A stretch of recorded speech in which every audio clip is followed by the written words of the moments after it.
감사의 찬양 너무 감사합니다. 감사하다는 표현은 어떻게 해도 과하지 않은 것 같습니다. 너무 과한 감사가 있을 수 있지만 그래도 감사는 하면 할수록 좋은 것 같습니다.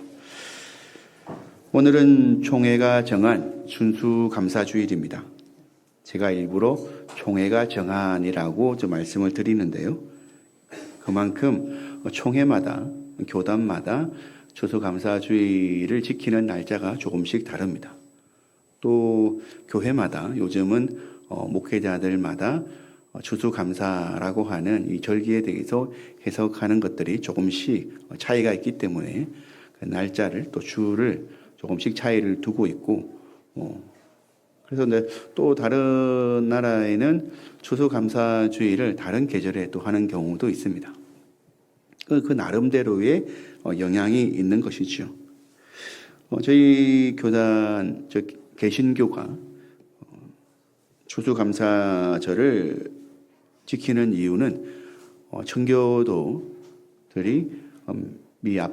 아메리카에 정착하면서 그 첫 해의 수확을 얻은 그 기쁨을 하나님께 감사하는 그때를 영향을 받아서, 그 문화를 영향을 받아서 추수감사주일로 지키는 거죠.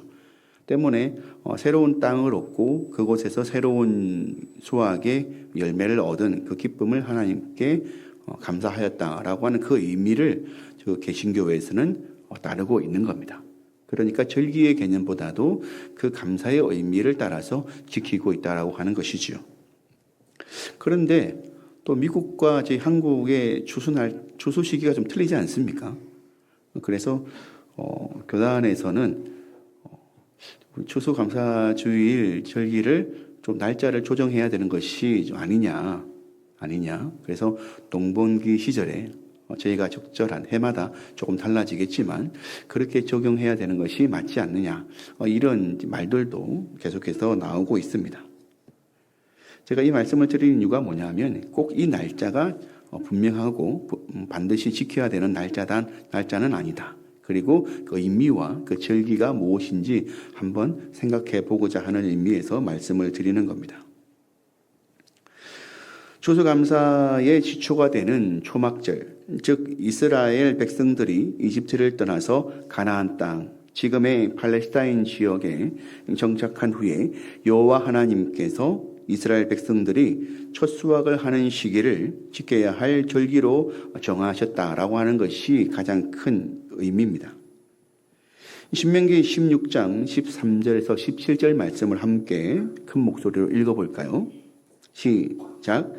너희 타작마당과 포도주 틀에 소출을 거두어 들인 후에 이래 동안 초막절을 지킬 것이요 절기를 지킬 때에는 너와 내 자녀와 노비와 내 성중에 거하는 레위인과 객과 고아와 가부가 함께 즐거워하되 내 하나님 여호와께서 택하신 곳에서 너는 이래 동안 내 하나님 여호와 앞에서 절기를 지키고 내 하나님 여호와께서 내 모든 소출과 내 손으로 행한 모든 일에 복 주실 것이니 너는 온전히 즐거워할지니라. 너희 가운데 모든 남자는 1년에 3번 곧 무교절과 칠칠절과 초막절에 내 하나님 여호와께서 택하신 곳에서 여호와를 배웁되 빈손으로 여호와를 배웁지 말고 각 사람이 내 하나님 여호와께서 주신 복을 따라 그 힘대로 드릴지니라. 아멘. 신명기에서 지키라고 말하는 초막절은 레위기 23장에 나오는 초막절을 다시 한번 백성들에게 기억하며 지키라고 하는 권면입니다. 그런데 이 초막절은 유월절과 또 관계가 있습니다. 레위기 23장 33절에서 44절을 제가 읽어드리겠습니다. 여호와께서 모세에게 말씀하여 이르시되 이스라엘 자손에게 말하여 이르라. 7째 달 15날은 초막절이니 여호와를 위하여 이래 동안 지킬 것이라. 첫날에는 성회로 모일지니 너희는 아무 노동도 하지 말며 이래 동안에 너희 여호와께 화제를 드릴 것이요 8째 날에도 너희는 성회로 모여 여호와께 화제를 드릴지니 이는 거룩한 대회라. 너희는 어떤 노동도 하지 말지니라. 이것들은 여호와의 절기라. 너희는 공포하여 성회를 열고 여호와께 화제를 드릴지니 번제와 소제와 희생제물과 전제를 각각 그 날에 드릴지니 이는 여호와의 안식일 외에 너희의 헌물 외에 너희의 모든 서원 제물 외에 또 너희의 모든 자원 제물 외에 너희가 여호와께 드리는 것이니라. 너희가 토지 소산 거두기를 마치거든 일곱째 달 15날부터 이래 동안 여호와의 절기를 지키되 첫날에도 안식하고 여덟째 날에도 안식할 것이요 첫날에는 너희가 아름다운 나무 실과와 종려나무 가지와 무성한 가지와 신의 버들을 취하여 너희의 하나님 여호와 앞에서 이래 동안 즐거워할 것이라. 너희는 매년 이래 동안 여호와께 이 절기를 지킬지니 너희 대회의 영원한 규례라. 너희는 일곱째 달에 이를 지킬지니라. 너희는 이래 동안 초막에 거주하되 이스라엘에서 난 자는 다 초막에 거주할지니 이는 내가 이스라엘 자손을 애굽 땅에서 인도하여 내던 때에 초막에 거주하게 한 줄을 너희 대대로 알게 함이니라. 나는 너희의 하나님 여호와니라. 모세는 이와 같이 여호와의 절기를 이스라엘 자손에게 공포하였더라. 아멘. 신명기 말씀과 레위기의 긴 말씀을 소리내어서 읽었습니다. 절기 때에 성도들이 모여 말씀을 소리내어 읽는 것은 중요한 예식입니다. 듣기만 하던 말씀을 소리내어 읽는다라고 하는 것은 그만큼 의미가 있는 것입니다. 하나님의 말씀을 우리가 스스로 고백하고 그 고백한 것에 화답하고 그렇게 그 말씀을 기억한다는 것은 중요한 것입니다. 그러므로 우리가 읽은 말씀 중에 오늘 특별하다고 여겨지는 부분이 있는데요. 레위기 23장 43절에 여호와 하나님께서 이 절기를 주시고 기억하라고 하였다라고 하는 겁니다. 초막절을 지키라는 이유는 바로 여호와 하나님께서 이스라엘 백성들이 종살이하던 이집트에서 나오도록 인도하셨을 때 초막에서 살았던 것을 기억하기 위함인 것입니다. 어른들의 삶을 보면 왜 이렇게 하십니까? 왜 저렇게 하십니까? 라고 하는 매년마다 행해지는 익숙한 모습들을 보게 됩니다. 젊은 사람들은 왜 그렇게 하십니까? 라고 물어볼 때가 있는 거죠. 그러면 그 안에 특별한 의미들이 있습니다. 뭔가를 잊지 않으려고, 기억하려고. 1년 12달을 살펴보면 이런 기독교 절기와는 다르지만 그래도 민족의 역사나 사건들과 그런 의미들을 기억하기 위해서 매년 행사를 치르는 경우들이 많이 있지 않습니까?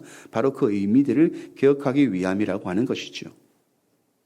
초막에 살았다라고 하는 것, 광야에서 그 초막에 사는 것이 중요한 것이 아니라 그 초막을 통해서 우리가 어떠한 삶을 살았는가, 우리 조상들이 어떠한 삶을 살았는가라고 하는 것을 잊지 않기 위해서 이 감사절을 지키라고 하는 것입니다. 무엇을 기억하는 것입니까?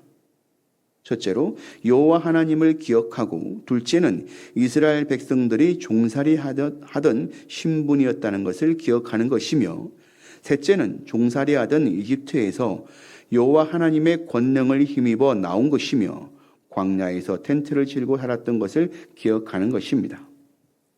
쉽게 말해서 광야 40년의 생활을 잊지 않기 위함이라고 하는 것이죠. 40년의 생활이 어떻겠습니까? 지루하고 힘들고 고단하고 40년을 이동하면서 다녀야 했던 그러한 삶이었던 거죠. 정착하지 못하고 언제 떠날지 모를 그런 긴장감 속에 살았던 그 40년을 기억하라는 것입니다. 언제 기억하라는 것이지요? 신명기의 말씀은 이제 순례자의 나그네의 삶을 끝내고 가나안 땅이라고 하는 그 땅에 들어가서 정착해서 그 땅에서 옮기지 않고 살아가는 그 시절에 기억하라고 주신 말씀이라는 겁니다. 우리가 정착하고 편안하게 집을 짓고 자식을 낳고 그렇게 풍요로운 삶을 살아갈 때에 지난 조상들이 살았던 그 나그네의 삶을 잊지 말라는 것입니다. 그런 의미에서 오늘 우리가 읽은 본문은 죄악에 빠져 살아가는 이스라엘 백성들을 향해서 위로하시는 하나님께서는 히스기야 왕 시절에도 그리고 오늘날에도 여전히 이집트를 심판하시는 창조주의 권능으로 임하고 계시다는 것을 잊지 말라고 하시는 것입니다. 여러분, 오늘 우리가 이렇게 풍성한 열매를 가지고 나온 이유가 무엇입니까? 이 앞을 보십시오. 풍성하지 않습니까? 한 해 동안 인도하시고 주신 열매들에 대한 감사를 드리기 위함이 아니겠습니까? 그런데 한 번쯤 생각해 보셨을까요? 나의 감사를 받으시는 분이 어떤 분이실까?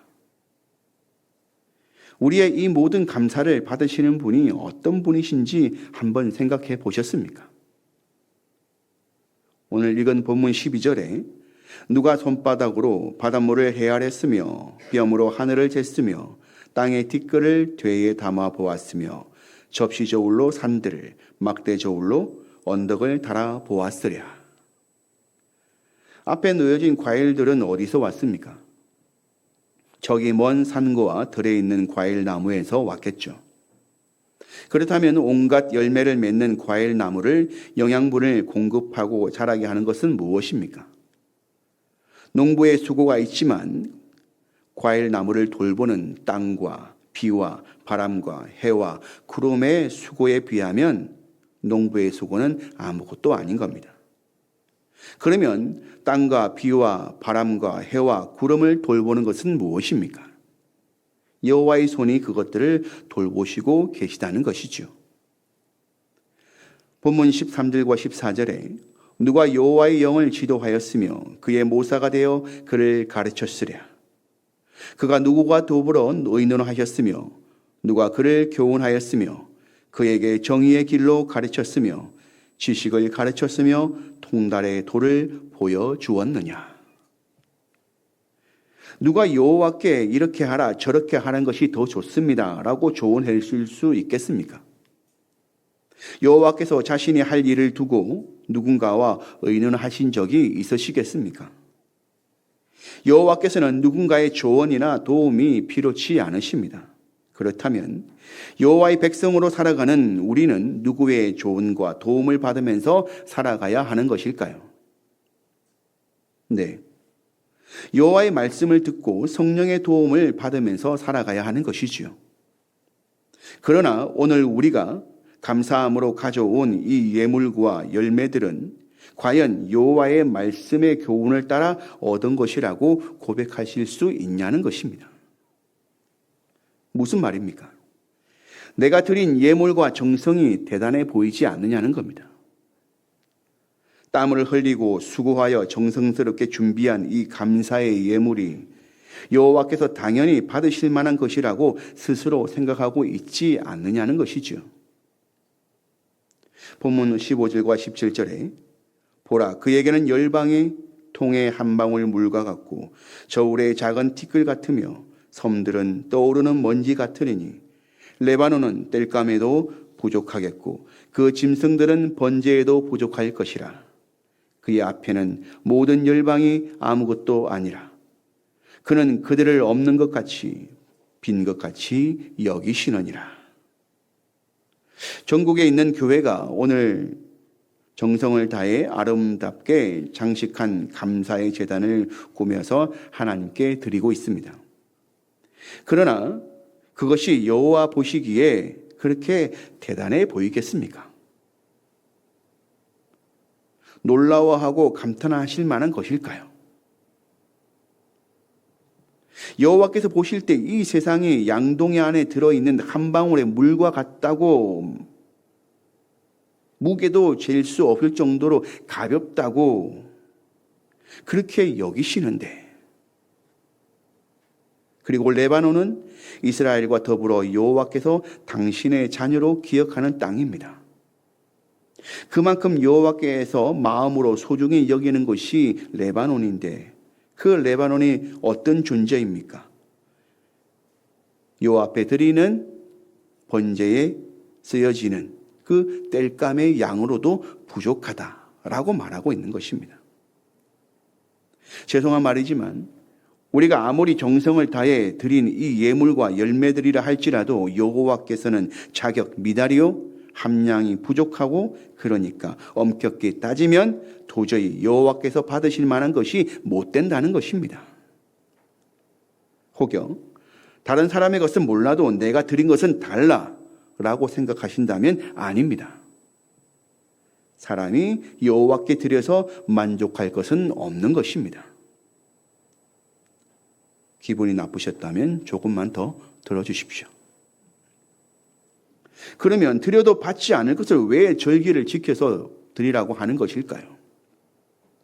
서두에 말씀드렸습니다. 이집트에서 종살이하던 때를 기억하고 여호와께서 인도하셨음을 기억하고 광야에서 텐트에서 살았던 것을 기억하기 위함이라고 말입니다. 이집트를 탈출한 사건을 매년 기억하며 산다는 것은 무슨 의미가 있을까요? 본문 21절에서 25절에 너희가 알지 못하느냐, 너희가 듣지 못하느냐, 태초부터 너희에게 전하지 아니하였느냐, 땅의 기초가 창조될 때부터 너희가 깨닫지 못하느냐, 그는 땅 위 궁창에 앉으시나니 땅에 사는 사람들은 메뚜기 같으니라. 그가 하늘을 차일같이 펴셨으며 거주할 천막같이 치셨고 귀인들을 패하시며 세상의 사사들을 헛되게 하시나니 그들은 겨우 심기고 겨우 뿌려졌으며 그 줄기가 겨우 땅에 뿌리를 박자 곧 하나님이 입김을 부시니 그들은 말라 회오리 바람에 불려가는 촉에 같도다. 거룩하신 이가 이르시되 그런즉 너희가 나를 누구에게 비교하여 나를 그와 동등하게 하겠느냐 하시니라. 여러분, 이 말씀을 들으시면서 여호와가 어떤 분이라는 생각이 드십니까? 이스라엘을 위로하시겠다라고 선포하셨던 그 하나님이 자신을 어떤 분으로 드러내고 있는 것입니까? 네, 전지전능한 창조주의 모습을 보여주고 계신 것이지요. 무엇 때문입니까? 여러분, 너무 많은 죄를 짓고 사는 사람은 그 마음에 세상의 그 어떤 것으로도 나를 변화시킬 수 없다라는 생각을 하면서 산다는 겁니다. 자신은 도저히 용서받을 수 없는 존재라고 여긴다는 것입니다. 실제로 이사야 선지자의 눈에는 유다는 도저히 용서받을 수 없는 삶을 살고 있었습니다. 그러니 그 많은 선지자들과 예언자들이 여호와의 구원의 날을 선포하였지만 백성들은 그 말을 믿지 못하였던 것입니다. 그래서 하나님께서 육신의 몸을 입으시고 직접 이 땅에 오신 것입니다. 구원받을 자격 없는 인생들을 일일이 찾아가시고 또한 만나 주시면서 창조주의 권능으로 구원을 이루어 주신 것입니다. 죄인과 과부와 이방인의 회개와 자비를 구하는 보잘것없는 믿음을 의롭게 여겨 주셨습니다. 앞서 사람이 드리는 것은 여호와를 만족시킬 수 있는 것은 없다라고 말씀을 드렸습니다. 그러나 여러분, 보잘것없는 것을 드린다 할지라도 여호와께서 받으시겠다면 그것은 거룩한 것입니다. 너희는 아무 존재도 아니지만 온 우주 만물을 창조한 내가 너희를 사랑하기 때문에 너희가 나를 사랑하여 가져오는 그 무엇도 나는 아름답고 귀하게 여길 것이다. 그러니 너희는 나에게 나올 때 빈손으로 나오지 말아라. 너희가 너희 손으로 수고하고 땀 흘려 거둔 그것으로 나에게 바칠 때 너희가 비로소 나를 공경하는 것으로 나는 인정하겠다. 고 여호와께서 말씀하시는 것입니다. 그러니 우리가 어떠한 상황에 처했다 할지라도 우리는 열심히 땀 흘려 수고하며 일을 해야 되는 것입니다. 그 열매가 풍성하지 못하다 할지라도 하나님께서 그것을 기다리고 있다는 것입니다. 여러분, 절기가 되어서 하나님께 나아가야 하는데 빈손으로 나간다는 것은 무슨 의미가 있는 것입니까? 열심히 노력하였는데 아무것도 얻지 못하였다는 것을 말하는 것입니까? 그렇지 않습니다. 하나님께 드리고 싶은 것, 그 마음을 가지지 못하고 있다라고 하는 것입니다. 그러니 그 어떤 것이라도 가져 나오는 것이 아니라 하나님께 나아가길 원하여서 정성으로 마음으로 최선을 다하고 그렇게 세상에서 치열하게 살면서 그 얻어진 것들, 그 남은 것들, 빈손이라 할지라도 그 정성된 마음, 하나님을 그리워하고 하나님을 사랑하는 그 마음으로 이곳으로 나오셔야 했다는 것입니다. 그것이 하나님 보시기에는, 아니 어쩌면 세상이 보기에는 너무나도 가치가 없고 보잘것없는 것이라고 여길 수도 있겠지만 하나님께서는 그 마음의 중심을 보신다라고 하는 것입니다. 하나님께서 창조주의 권능으로 오늘 이 자리에 임하시는 것입니다. 우리의 드려진 것이 거룩하고 큰 것이고 아주 좋은 것이어서 이 감사절의 축제가 풍요로운 것이 아니라 하나님의 권능이 우리 가운데 임하시기 때문에, 우리의 빈 곳을 채우시기 때문에 우리가 풍성한 은혜를 누릴 수 있는 것입니다. 우리의 병든 것이 치유될 것이고 우리의 부족한 환경이 채워질 것이고 외롭고 가난한 그 마음들이 위로를 받게 될 것이라고 하는 것입니다. 말씀을 맺겠습니다. 사랑하는 예담교회 교회 여러분, 교인 여러분, 하나님은 창조주이십니다. 믿으십니까? 모든 만물을 다스리시는 하나님께서 오늘 우리가 드린 이 감사의 예물을 받으시겠다고 하는 것을 믿으십니까? 감사의 예물은 천차만별입니다. 이 예물을 받으시는 분은 위대하십니다. 위대하신 여호와 하나님께서 받으시면 그 예물은 그 순간 거룩하다 인정받게 되는 것입니다. 본문 26절에 너희는 눈을 들어 누가 이 모든 것을 창조하였나 보라. 주께서는 수요대로 만상을 이끌어내시고 그들의 모든 이름을 부리시나니 그의 권세가 크고 그의 능력이 강함으로 하나도 빠짐이 없느니라. 하나님께 말씀하셨습니다. 하나도 빠짐이 없느니라.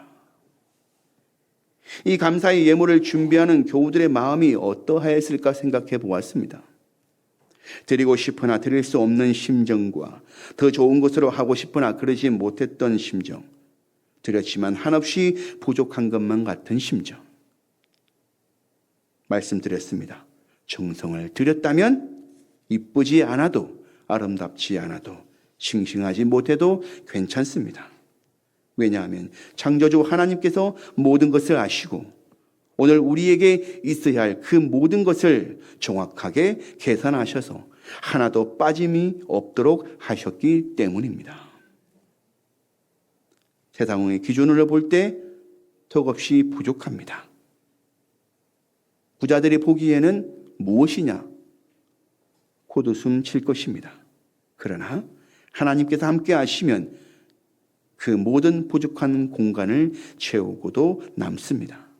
그러니 오늘 기뻐하시기 바랍니다. 우리가 믿는 분은 온 세상을 다스리시는 하나님이십니다. 그러나 세상은 착각하며 살아갈 것입니다. 그들이 가진 그 물질이 그들을 보증해 줄 것이라고 착각하면서 살아갈 겁니다. 그들의 경력이 그들을 보증해 줄 것이라고 착각하면서 살아갈 것입니다. 그렇게 세상은 하나님의 보증과 맞바꿀 만한 우상들을 하나씩 혹은 몇 개씩 새겨 놓아야 안심할 것입니다. 그러나 결국 그 모든 것이 헛수고입니다. 회오리 바람 앞에 지푸라기 불과 같이 그렇게 사그라질 것입니다. 그러므로 오늘 하나님의 위로가 사랑하는 모든 교우들 가운데 넘치시기를 바랍니다. 오늘 하나님의 위로가 여러분들의 인생을 보증하실 것입니다. 하박국 3장 17절에서 19절 말씀을 함께 기뻐하며 읽기를 원합니다. 시작. 비록 무화과 나무가 무성하지 못하며 포도나무에 열매가 없으며 감람나무에 소출이 없으며 밭에 먹을 것이 없으며 우리의 양이 없으며 외양간에 소가 없을지라도 나는 여호와로 말미암아 즐거워하며 나의 구원의 하나님으로 말미암아 기뻐하리로다. 주 여호와는 나의 힘이시라. 나의 발을 사슴과 같게 하사 나의 높은 곳으로 다니게 하시리로다. 아멘. 어려운 시절이 끝날 것 같지 않습니다. 그럼에도 불구하고 여호와 하나님의 위로하심은 언제나 사랑하는 자들을 돌보셨습니다. 그러니 한 주간도 작은 믿음이지만 성령님과 동행하셔서 의롭다 인정받으시는 삶을 사시기를 주의 이름으로 축원드립니다.